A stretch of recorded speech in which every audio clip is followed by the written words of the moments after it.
Salam kenal dengan saya. Nama saya Arsalbam. Saya adalah seorang mantan Widya Iswara, Badan Diklat Provinsi Sumatera Barat. Pengalaman saya adalah mendidik, melatih pegawai negeri sipil, baik pendidikan pelatihan penjenjangan maupun pendidikan pelatihan fungsional dan teknis.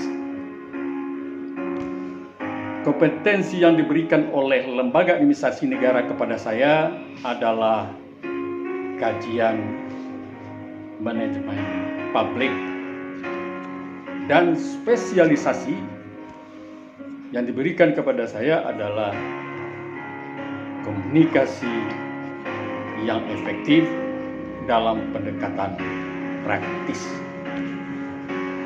Dasar dari Lembaga Administrasi Negara memberikan kompetensi kepada saya tentang ilmu komunikasi dalam pendekatan praktis, melihat dari pengalaman saya yang pernah menjadi pegawai Departemen Penerangan dan mengikuti pelatihan pendidikan di Departemen Penerangan dan training of trainer yang kami ikuti di Lembaga Administrasi Negara. Oleh karena itu, saya ingin mentransfer pengalaman saya kepada Anda semua.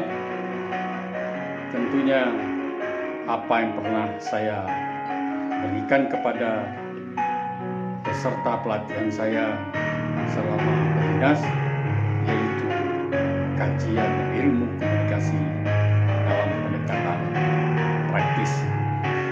Jadi saya tidak akan banyak berteori-teori di dalam tutorial nantinya. Saya akan lebih banyak fokus kepada hal-hal yang praktis yang bisa diterapkan. Oleh karena itu, tutorial yang akan saya berikan ke depan berkisar dari ilmu komunikasi pendekatan praktis. Fokusnya adalah public speaking. Nah, fokus dari public speaking itu ada subfokus yang akan kita berikan kepada Anda semua, yaitu yang berkaitan dengan retorika atau seni berpidato.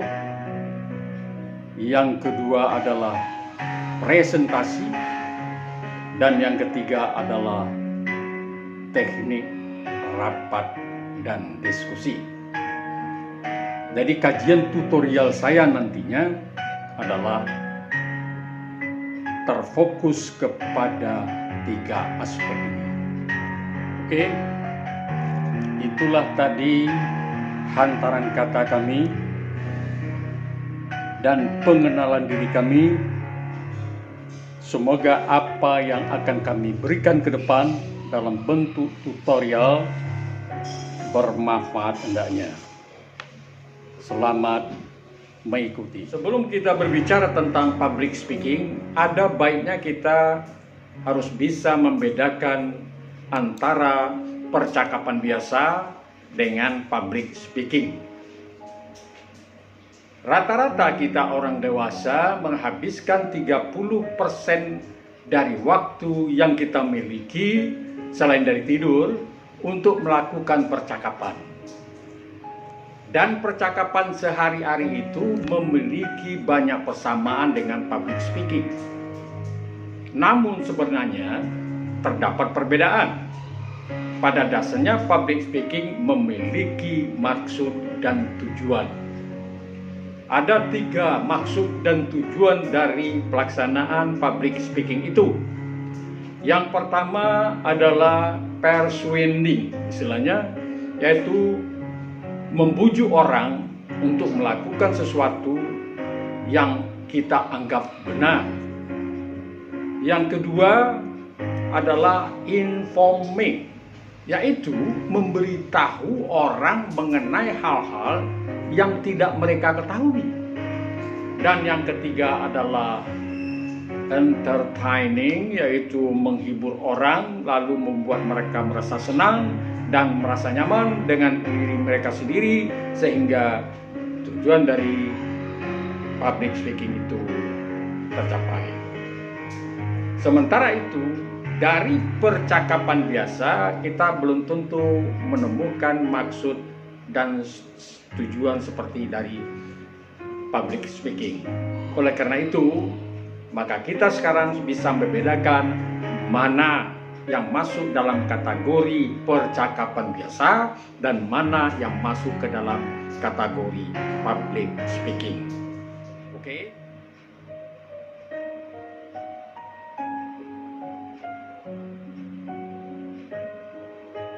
Sekarang saya akan sampaikan kepada Anda tentang arti pentingnya persiapan.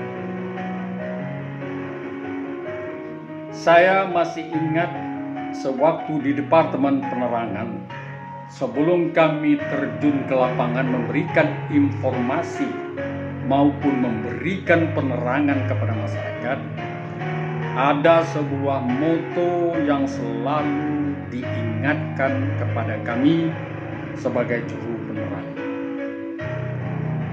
Moto tersebut dalam bahasa Latin yang bunyinya kira-kira begini: Qui scendit sine labori, descendit sine honori. Yang artinya, barang siapa yang naik mimbar tanpa persiapan, maka dia akan turun tanpa kehormatan. Oleh karena itu, sebelum kami terjun ke lapangan, kami harus mempersiapkan diri baik dalam bentuk persiapan materi penerangannya maupun persiapan fisik kami. Ada dua hal penting yang perlu kami persiapkan yang sangat krusial, yaitu persiapan untuk pembukaan dan persiapannya akan kami sampaikan pada tahap penutupan.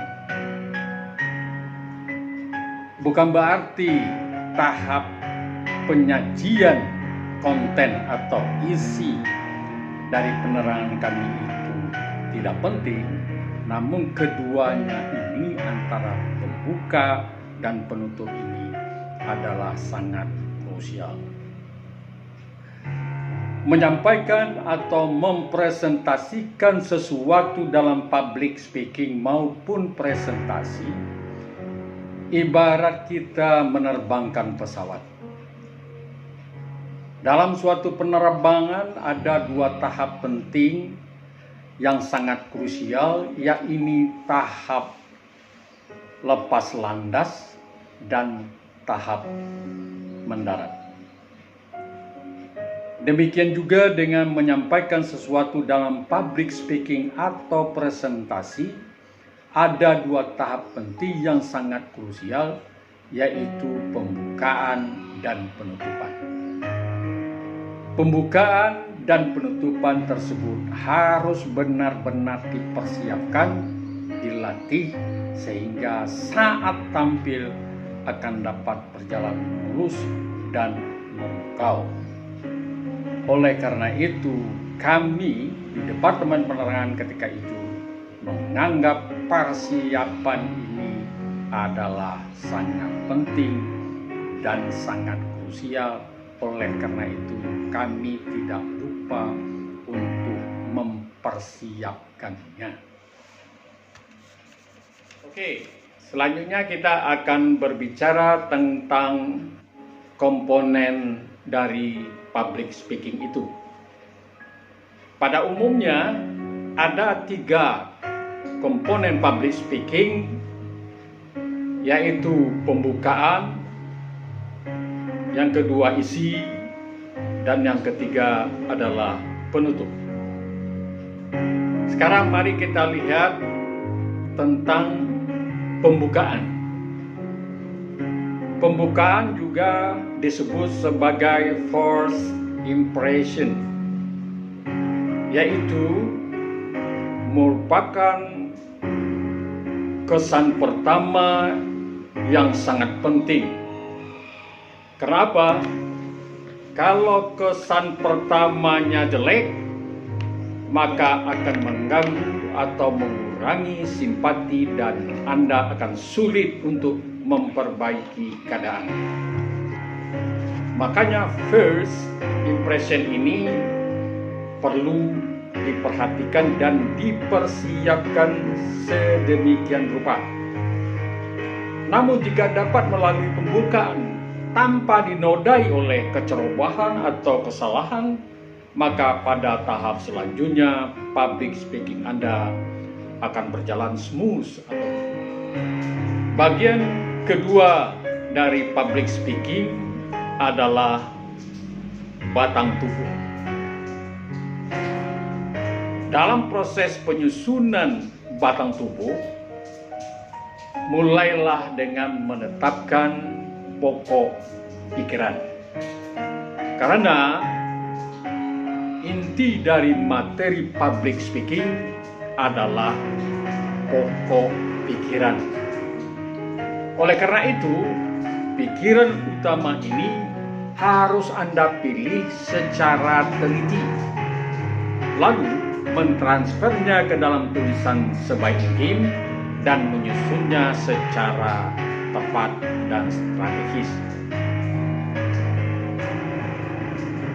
Perlu Anda ketahui bahwa pokok pikiran erat hubungannya dengan ide sentral.